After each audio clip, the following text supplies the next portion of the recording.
Think Christmas parties in 60s and 70s. Britain were just cheese straws and sausage rolls? Think again, because we are diving into 25 vanished Christmas appetizers from that era. The quirky, glamorous, and downright bizarre nibbles your mum or gran once proudly served. Number 25. Cheese and pineapple hedgehog. The cheese and pineapple hedgehog may be Britain's most iconic and bewildering party centerpiece. If you walked into a Christmas gathering in the 60s or the 70s, the first thing to greet you, often before the host did, was this spiky creature sitting proudly on the sideboard. The construction was simple but theatrical. A potato or cabbage wrapped in foil and stabbed with dozens of cocktail sticks, each skewer holding a cube of cheddar and a chunk of tinned pineapple. The contrast of sharp cheese and sweet syrupy fruit felt exotic then, a nod to the era's fascination with international flavors brought home by holidaymakers. Guests hovered around it, plucking sticks carefully so as not to decapitate the hedgehog in one go. What made it special wasn't the taste, though many secretly loved it, but the spectacle. It embodied British hosting at its most charming, whimsical, homemade, and a little absurd. Today it survives mostly as a quirky relic in retro cookbooks, but for those who lived it, the hedgehog was the unofficial mascot of the British buffet table. Number 24. Prawn cocktail vol au vent. If one snack could summarize British party culture from the 1960s and 1970s, it might be the prawn cocktail vol au vent. Vol au vents were already a beloved, entertaining staple. Flaky, golden pastry cups just begging to be overfilled. At Christmas, hostesses leveled up by combining them with the era's most glamorous starter, prawn cocktail. Tiny prawns mixed with a silky Marie Rose sauce, ketchup, mayonnaise, lemon, and a scandalous dash of brandy were spooned generously into the warm pastry cases. A sprinkle of parsley or paprika crowned the top. These little bites delivered a burst of indulgence, combining buttery pastry with creamy seafood richness. They felt posh, particularly in homes where fresh prawns were still considered a luxury.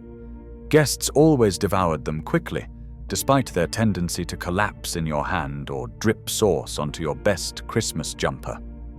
Today, vol au vents remain, but the prawn cocktail filling has all but vanished, taking with it a small piece of mid-century British glamour. Number 23. Deviled eggs. Before supermarkets sold party platters and Instagram turned food into art, deviled eggs were the height of Christmas elegance in British homes. Hostesses took enormous pride in preparing them. Eggs were boiled with military precision, halved neatly, and their yolks transformed into a creamy, tangy filling made from mayonnaise, mustard powder, and a splash of vinegar or pickle juice.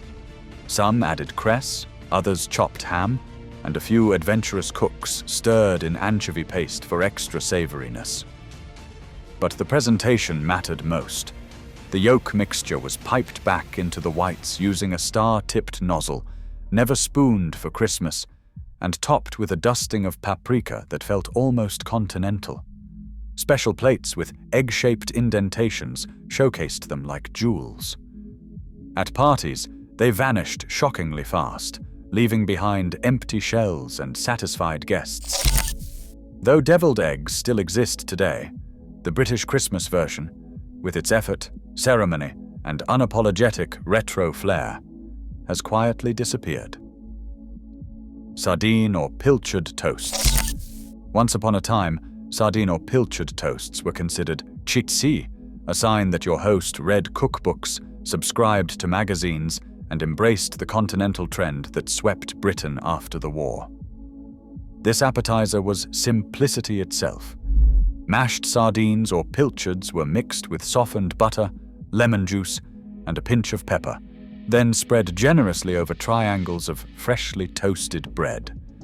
Sometimes mustard or Worcestershire sauce added depth, and some home cooks topped them with slivers of gherkin for decoration. The flavor was bold and unapologetically fishy, perfect with a snowball cocktail or a glass of warm sherry. In the 50s and early 60s, these toasts were hailed as sophisticated, a break from wartime austerity.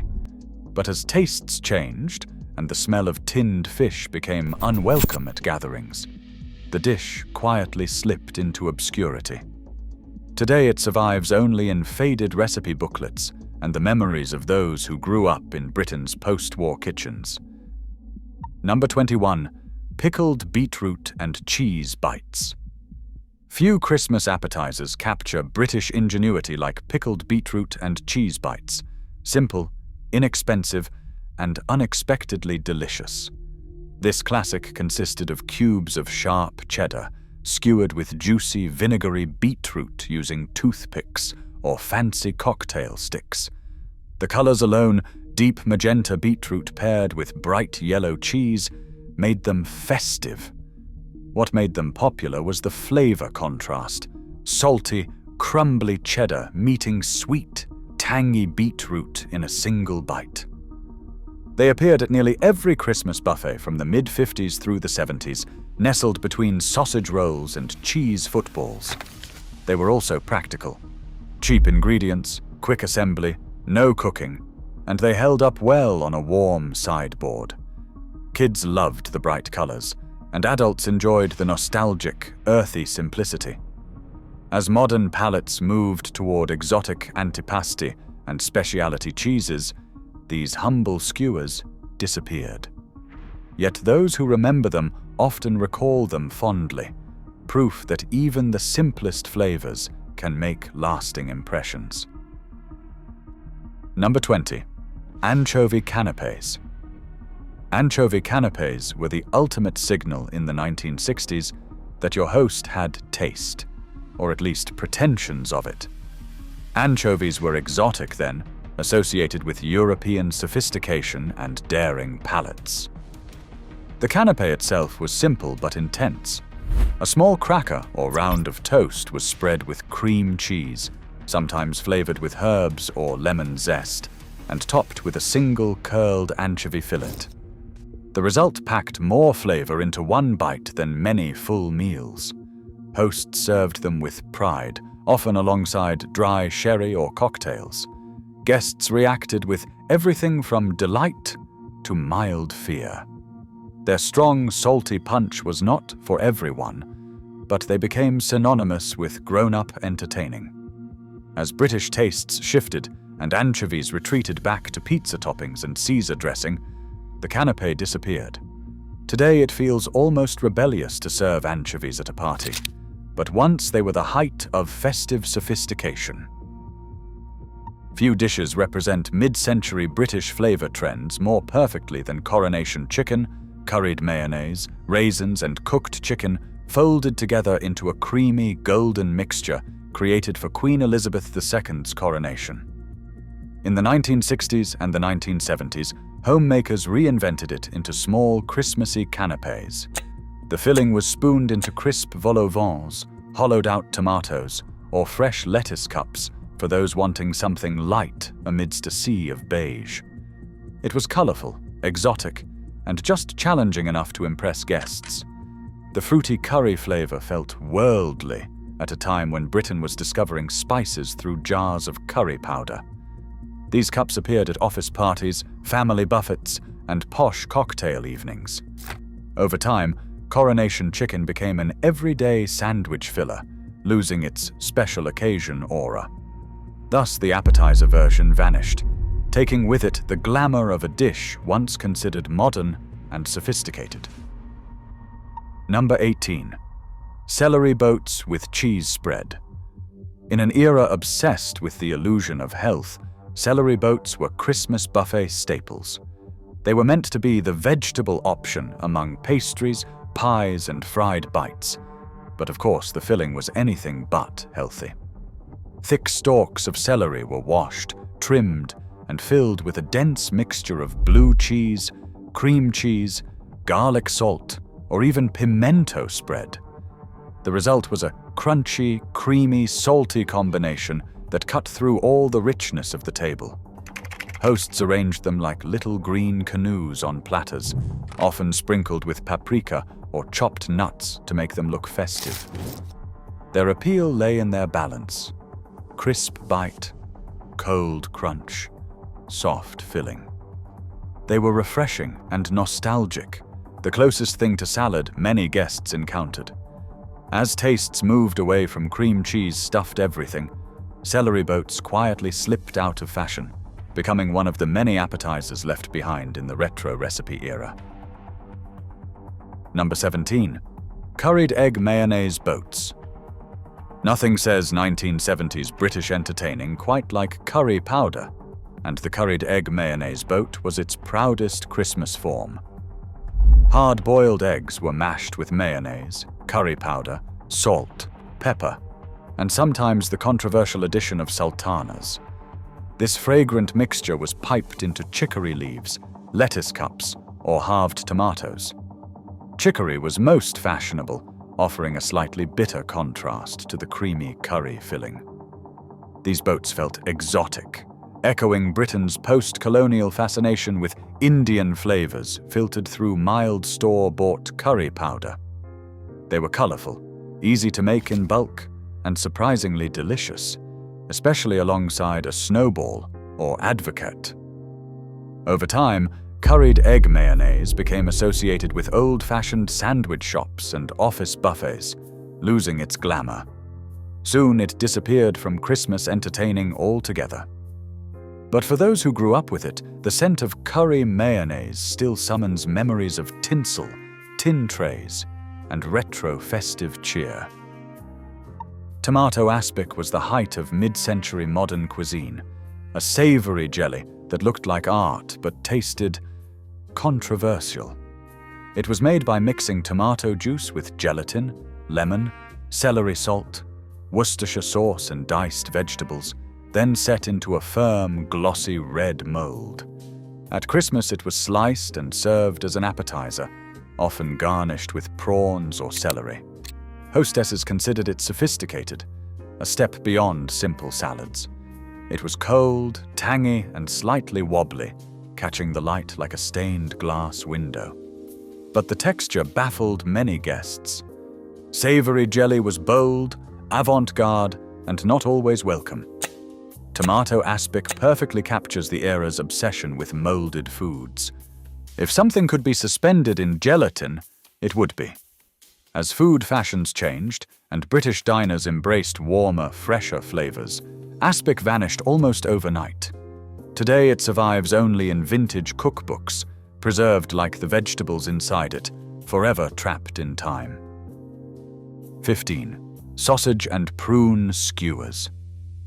The British twist on rumaki, sausage and prune skewers, were a sweet, savory sensation at Christmas parties. Hostesses wrapped streaky bacon around pitted prunes, threading them onto toothpicks alongside cocktail sausages. Baked until the bacon crisped and the prunes caramelized, these skewers offered a surprising complexity. Salty pork, sweet fruit, and smoky fat all in one bite. Their aroma alone could fill a house with festive warmth. Despite their simplicity, they signaled adventurous taste. Prunes were retro, slightly exotic, and associated with grown-up palates. They were also delightfully rich, the sort of appetizer that disappeared quickly, while guests insisted they weren't usually fans of prunes. As British party food shifted toward safer crowd pleasers, these eclectic skewers vanished, replaced by pigs in blankets and cheese straws.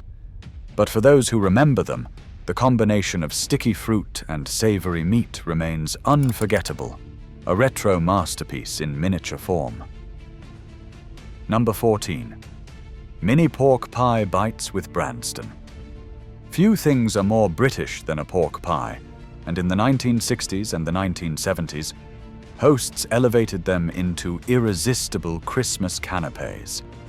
Mini pork pies were sliced into bite-sized wedges, skewered with cocktail sticks, and paired with a dab of Branston pickle or a pickled onion. The rich, peppery pork contrasted beautifully with the tangy sweetness of the relish. These bites were hearty enough to line the stomach before serious drinking, and familiar enough to please even the fussiest guests. They appeared on every festive buffet table, often arranged in patterns on tinsel-lined platters. Cheap, filling, and proudly British, they required no cooking, just slicing and assembling. As party food became lighter and more international, these humble pie bites faded away. But in their prime, they represented the very soul of retro Christmas gatherings: simple ingredients, bold flavors, and a sense of cozy communal indulgence. Number 13. Kipper pate toasts. Kipper pate toasts were once the height of retro British sophistication, a way to turn something humble and smoky into a Christmas canapé that felt daring and cosmopolitan.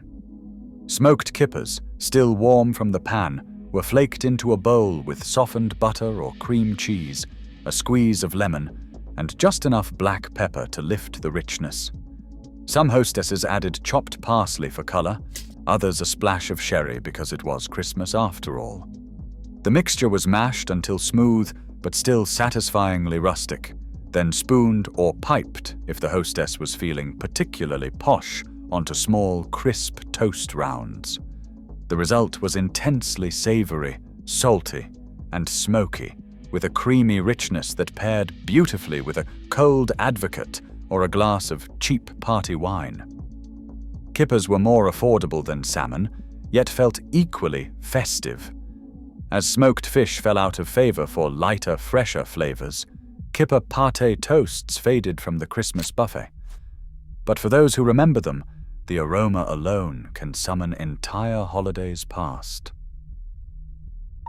Cheese savory stars were the festive nibble every ambitious hostess in the 1960s or the 1970s baked at least once. They were homemade cheese biscuits cut into star shapes, bells, or even Christmas trees. The dough itself was simple but bold, sharp cheddar grated finely, mixed with flour, butter, and a generous sprinkle of curry powder, onion salt, or paprika. Kneaded, rolled, and stamped with metal cutters, the biscuits baked into crisp, orange-tinted stars that smelled like warmth and comfort. Served warm, they were flaky, savory, and addictive, perfect with a snowball or sherry. Their kitschy shapes made them essential on buffet tables crowded with cold cuts and jelly molds. Kids loved them, and adults devoured them while pretending they were just a nibble. In their prime, they embodied the cheerful, slightly theatrical charm of mid-century British Christmas entertaining. But as the decades marched on, homemade savories were replaced by supermarket crisps and crackers, and these little stars vanished. Herring roll mops were one of those appetizers that instantly separated the brave from the faint-hearted. These tangy, briny spirals of pickled herring wrapped around onions or gherkins were considered quite sophisticated in post-war Britain, drawing inspiration from continental deli culture. Sold in tall jars filled with vinegar and spices, they appeared on many a Christmas buffet, served cold with cocktail sticks and an air of quiet daring. The taste was bold, sharp, salty, and slightly sweet, and their rubbery bite made them strangely addictive to those who appreciated pickled things. They were often accompanied by rye bread or oat cakes for balance. In the 1950s and the 1960s, serving roll mops signaled a worldly palate. By the 1970s, they were fading into odd uncle territory. Today, they are almost unheard of at parties. But for older generations, the sight of that jar instantly evokes smoky lounges, patterned carpets, and the clink of sherry glasses during holiday gatherings. In the 1960s and 70s, chicken liver pate in aspic was considered the height of culinary elegance, a proper grown-up appetizer that showed you knew your French cookery. Smooth, velvety chicken liver pate was prepared with butter, cream, a splash of brandy, and herbs, then poured into ramekins or shaped molds. Once chilled, it was topped with a thin, shimmering layer of lemon aspic, a savory jelly made with stock and gelatin, brightened with citrus. The aspic served both as decoration and preservation, giving the dish a glossy, jewel-like finish. Guests spread the pate onto Melba toast or Ritz crackers with a mixture of hesitation and admiration. It was rich, silky, and unmistakably special. But as palates grew less fond of aspic and organ meats fell out of Christmas fashion, this once proud appetizer disappeared almost entirely. Still, it remains a time capsule of British middle-class ambition, when serving pate meant you had mastered cookbooks by Elizabeth David, and the idea of French sophistication. Number 9. Ham and pineapple cocktail sticks. If one canapé could capture the innocent kitsch of mid-century Britain, it was the ham and pineapple cocktail stick. Nothing more than cubes of tinned ham and chunks of syrupy pineapple skewered onto toothpicks. These little bites were sweet, salty, and strangely irresistible. They felt tropical in an era when foreign travel was rare, and exotic ingredients meant they came from a tin. These sticks appeared at nearly every Christmas party, arranged like edible confetti around the hedgehog centerpiece or piled on metallic foil trays. The contrast of meaty saltiness with sugary pineapple played into the era's fascination with sweet and savory combinations, heavily influenced by American and Hawaiian food trends. Easy to make, cheap to assemble, and colorful on the table, they became a beloved staple before quietly falling out of fashion. But anyone who grew up in the 1960s or the 1970s can still recall the satisfying snap of biting into one and the faint aftertaste of Christmas nostalgia.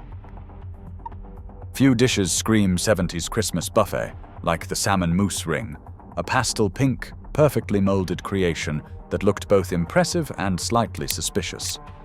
This dish involved blending poached salmon or tinned salmon, depending on budget, with cream cheese, gelatin, lemon, paprika, and sometimes mayonnaise.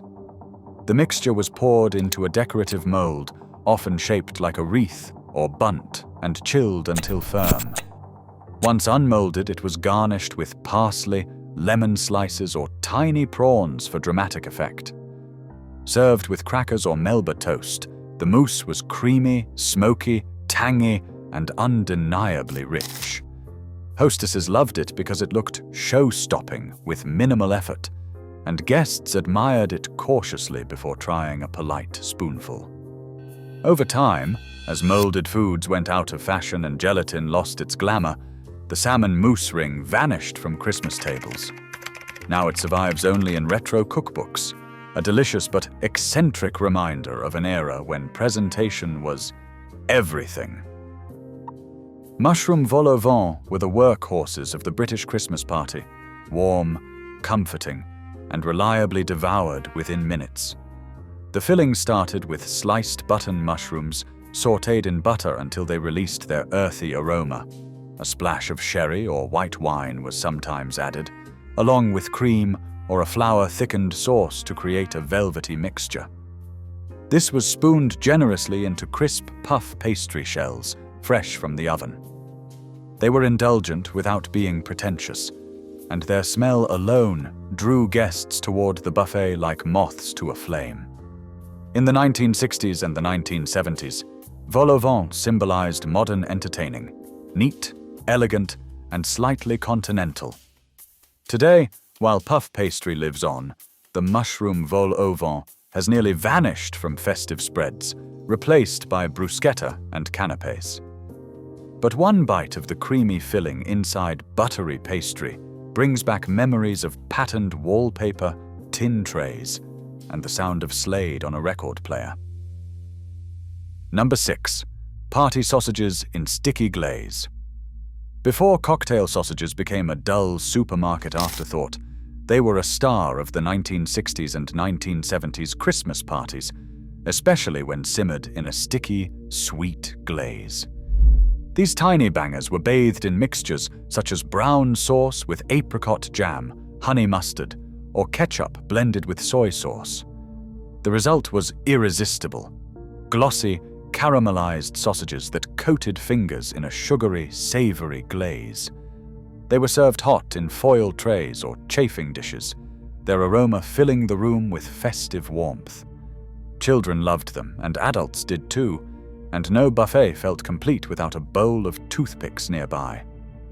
Their decline came when party food shifted to lighter, trendier nibbles, and anything sticky or messy fell out of favor. But in their prime, they were the ultimate crowd pleaser, a retro treat that perfectly captured the cozy, indulgent spirit of British Christmas gatherings. Number 5. Stuffed prunes with almonds. Stuffed prunes with almonds were Britain's sophisticated answer to rumaki, sweet, savory bites that blended old-fashioned ingredients with surprising elegance. Prunes were soaked until plump, then stuffed with a single blanched almond for crunch. Often wrapped in streaky bacon and baked until caramelized, they offered a rich combination of flavors, smoky bacon, sticky fruit, and a nutty bite.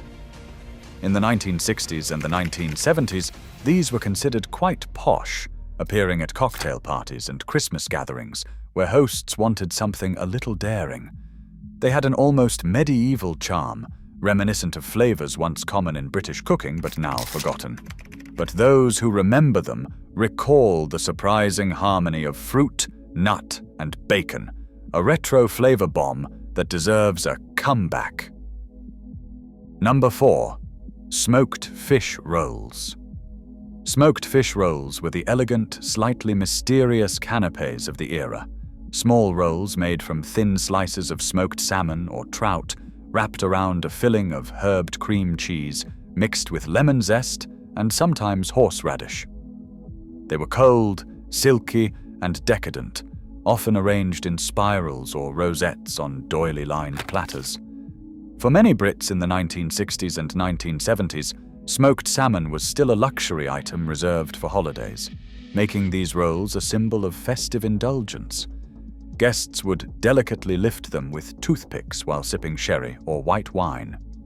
Their downfall came with the rise of modern sushi, gravlax, and sleek canapes that rendered these retro spirals old-fashioned. But in their heyday, smoked fish rolls embodied classy, grown-up Christmas entertaining, simple, refined, and deeply nostalgic. Number 3. Cheese and onion rolls. Cheese and onion rolls were once as essential to British Christmas parties as tinsel and paper hats. Made from flaky pastry filled with a savory mixture of grated cheddar, sautéed onions, butter, and sometimes mashed potato for bulk.